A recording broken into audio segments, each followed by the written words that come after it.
Thank you guys. All right. All right, bye.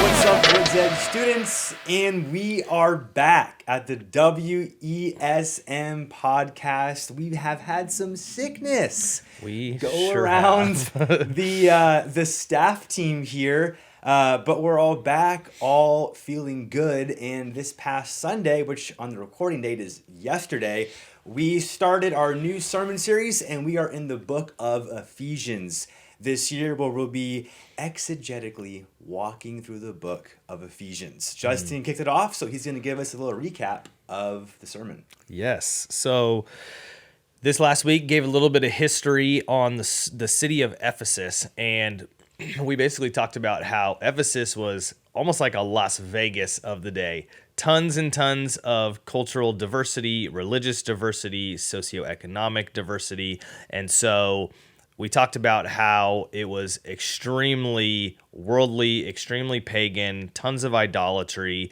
And however, Paul goes there on his second missionary journey and plants this church in Ephesus. And these people get saved. And as they are following Jesus, they actually, in verses 1 and 2, that's really all we covered in the book of Ephesians after how much time it took to lay out the history. But we talked about how Paul addresses them as two really big things that I drew attention to. The first one is this idea of them being saints or God's holy people, the ones that have been set apart for a specific purpose for God. And then the other thing is that Paul tells them that they are faithful followers of Jesus Christ. And so even in the midst of being in a city that culture was pushing against what God would say to do, and everything in culture was fighting against these Christians, they still were able to be faithful to Jesus. And so we kind of closed the message out just challenging students to share with each other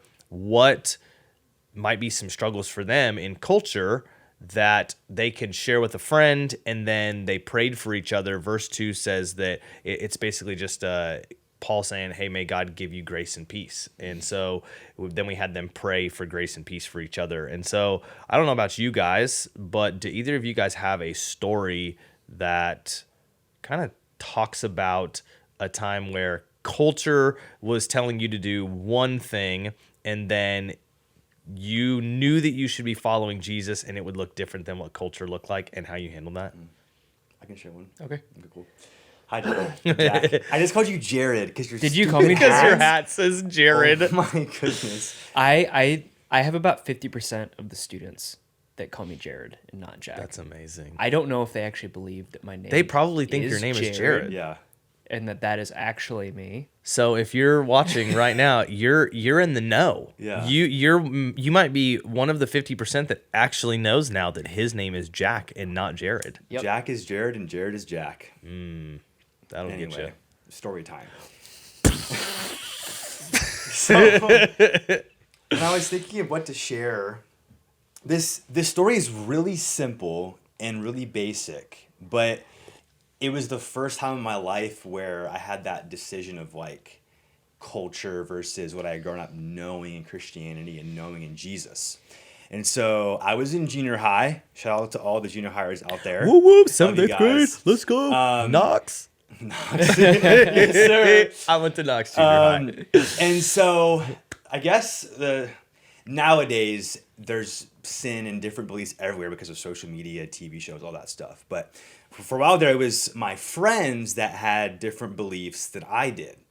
And so it was 7th grade, and I was playing Xbox with one of my friends, and I thought I was home alone. So we're playing this game or whatever, and he's saying... I see where this is going already.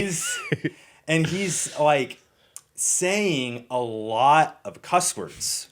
And so I'm in 7th grade. Dad's a pastor. So like, I don't know. I just grew up in the church, and like cussing is looked down upon. And I just was taught not to do it. So I never cursed in my life up to this point, all that good stuff. And so we're playing NHL, probably like 15 at that time. It's fine. And something goes bad. I probably had a breakaway and like missed the net completely or something like that. Probably using the Coyotes. And That's your problem right there.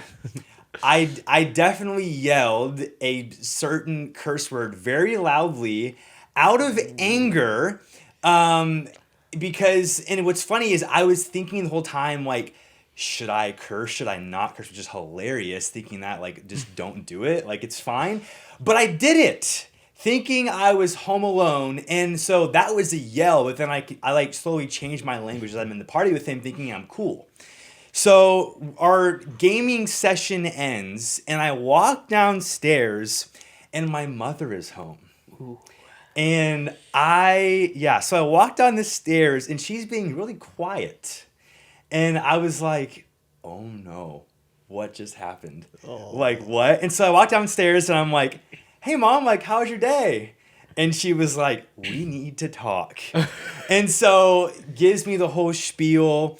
She kind of just outlined a few things, but then my dad took me to dinner that night and was like, "Hey, I know that's another Did he level. take you to dinner because of the situation? It was one of that's those next things. level, dude. And he was like, "Hey, like, you know, your friends may say different things or have different beliefs, but like, you do not have to say those things to still be friends with them." Like he said, "I encourage you to be friends with them, but like, you don't have to say those things to be friends with them."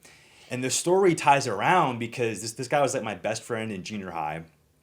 And later on that same year, I actually led him to Christ. And so this same person that I let not necessarily drag me down, but I just gave in to the language that You he let was him using. influence you. Yes, Yeah. I let him influence me. But just having good people around me, my parents tell me, you know, and teach me through the situation, he was the first person that I led to Christ. That's awesome. And so it was just a thing like, man, even though he, talked different than me, and even though I gave in, like God still loved me. I still had His grace and peace. I learned from the situation, and now He will be going to heaven with me one day because That's awesome. of what I learned from that situation. That's awesome. So I think there's two things in there that really stood out to me. The first one is that's exactly what the Ephesians did. Mm-hmm. And so we'll talk as we go farther in the book of Ephesians that because their lives looked dramatically different than everyone else's, people took notice, and that's how the church began to grow. And so I think a lot of times we feel like we don't want to be the weird Christian people, you know what I'm saying? Correct. And so you're like, I gotta like fit in. Like, does that mean that I watch what everyone else is watching? Do I listen to what they're listening to? Do I talk like they're talking? And honestly, I think that that's more our insecurity than people actually feeling like we need to do that to fit in. Like, I don't know that there's a lot of people that if you're not cussing or you're not listening to the same music, and that doesn't mean that like maybe you're hanging out with someone and you're in the car with them and they're listening, like they're driving and they put on some music and it's not what you would put on. But like if you're in your car and they're with you and you put on music that is okay, I don't think anyone's going to complain about that usually. Yeah. But I remember as a teenager being super self-conscious about stuff like that. yeah. Yeah. I think that here's a cringy term, hit the nail on the head with that. Thanks, Dad. Yeah. Like, I think it was a couple days ago, Mia, That's his daughter. my daughter Mia, she's 5. Oh no, she's 6. Dad of the year. That is terrible. That is so Just sad. kidding. You're a great dad, Jack. When they argue get that. old, man, They're gonna watch this episode, and, Yeah. she's and it's gonna say, ruin them. I'm My- not Terrible. My dad doesn't even know me. Well, I think it is like being self-conscious, and not secure in like who you are. There's plenty of times where she like doesn't want to wear a shirt or doesn't want to wear her hair a certain way, and like it's not that thing isn't cute, it's that she's worried that someone is going to make fun of her. Yep. My kids And- do the same thing. No one makes fun of her about it either. Yep. But it's like it's you telling yourself in your head like, oh, they're going to think of me this way if I do this thing. And and I don't want to feel that way or people to think of me that way. So then you just kind of fall in line with, so don't be a 6-year-old. Yeah, don't do it. The other thing that really stood out to me about your story is you said that you thought, like you literally thought, like, should I be talking like this? And I think it's funny because we do that a lot. Like, should I be looking at this? Should I be listening to this? Should I be? And if you have that check, especially as a Christian, like if you're a believer in Jesus, the Lord gives you the Holy Spirit to help you with that. And so if you're a believer and you have that check, that usually means like, okay, I probably shouldn't do this. Yeah. And then at that point we have an opportunity whether we're going to obey or we're going to like push through in rebellion. Yeah. Have you guys ever experienced that like feeling of like you're trying to fit in and not be yourself? And like, for me, I felt it the most whenever I would say a cuss word. And like, it was whenever I first started saying cuss words and it didn't feel right. It was like it didn't feel like you were like, it almost like you were like removed from the situation and like witnessed yourself saying that thing. Yeah. And like, that's whenever you said that, that's what I felt. I was like, oh yeah, I for sure have been there. Well, like, should I be saying this? You say it and then it's like a, y'all, I just said that. Did y'all get that? Yeah. But like no one thinks like that. Or like if I said that word or didn't say that word, I don't think they would have never change noticed how they feel about me. Yeah. You know? Yeah. And I think what's crazy is, and maybe you guys have insight in this too, like what is it that makes us do that? Because like we can look now, you're how old? 21? 26. I'm 33. And we can all look and go, okay, like, why did I do that? Like, my friends were my friends. Like, if I hadn't said those things, if I hadn't acted that way, they would have still hung out with me. Like, I don't really understand. What do you think it is that makes us? Because it's all up here. It's not real. The self-doubt, the insecurity, all of it, it lives up here. Why do you think that happens? And what advice would you maybe give to students to overcome that thought life so that they actually can overcome? I think that the insecurity comes from culture. Okay. What do you mean by that? It's the way that people talk. It's in all of the music that everyone listens to. That's true. And I think that people idolize a lot of the things that are out, whether it's a TV show, a movie, a musician. That is true. And because they alter the way that they are around like that character or that artist. Like they want to dress like them. They want to talk like them. They want to act like them. And I don't know if you guys remember being in school, but like if you were to think of the cool kids, you wanted to emulate them. Yeah, and the cool kids were never the ones who were behaving right. Ever. No. Never. And it's funny to look back now and being like, that wasn't cool. No. Like, it wasn't cool that I did that I was like mean to that person for whatever reason, because I wanted like these people to be like, oh, I can't believe you just said that. Mm-hmm. Like, I think that the insecurity stems from culture, and not necessarily culture in 2021, 2022. Like this has always been a thing. Like, you're over 10 years older than him, and he's experienced the exact same things that you have experienced. Yeah. So it's one thing I would say, I think culture feeds it. Yeah. But I think maybe deep down it's just a lack of identity. Yeah. Like, and all teenagers go through that. Like, you're really trying to figure out who you are. I remember, you and I both, Jack, like we did drugs, we partied, we ran in bad circles of friends because we were like trying to figure out who we were. And so I think because you don't know who you are, you don't have an identity, and so you kind of lack confidence instead of being okay with that and kind of accepting that reality and being self-aware about it. You like culture feed it even more, and so it just becomes extremely destructive. A way to move past it, maybe an exercise, because I know, like, just looking back at how I was now, not everyone is like me, But I know that anytime I would feel, even whenever I wasn't a follower, convicted of something, it was really easy to step back and like do the opposite of that. But what if you like just tried once not to say that like cuss word or whatever in a conversation, see if anybody notices. Like, Yeah, that's good. like if you're gonna talk with your friends, like use a different word instead. I promise you, they'll have no idea. Like it. So, I guess more of an exercise to like maybe step your way out of that. Yeah, that's true. So you're saying like hang out with your friends. Yeah, like, and don't if all say of that them, if all of thing, them are maybe- cussing, maybe you very intentionally don't cuss the whole Yeah. time you're hanging out with them, Yeah. and see if anyone even says anything. Yeah. Yeah. So, That's or maybe interesting. like It's a nice instead little of- social experiment. Yeah. Like if you can drive and like you're riding with your friends, maybe don't put on music that like is talking about like drugs or sex or like cussing or what. Yeah. Like put on something that maybe like it doesn't have to be Christian music, but like something with a good message. Yeah. Something that isn't smooth jazz. Like do smooth jazz. Ooh, I no love words. Smooth jazz. But like just I don't know. I think that if we take baby steps Yeah.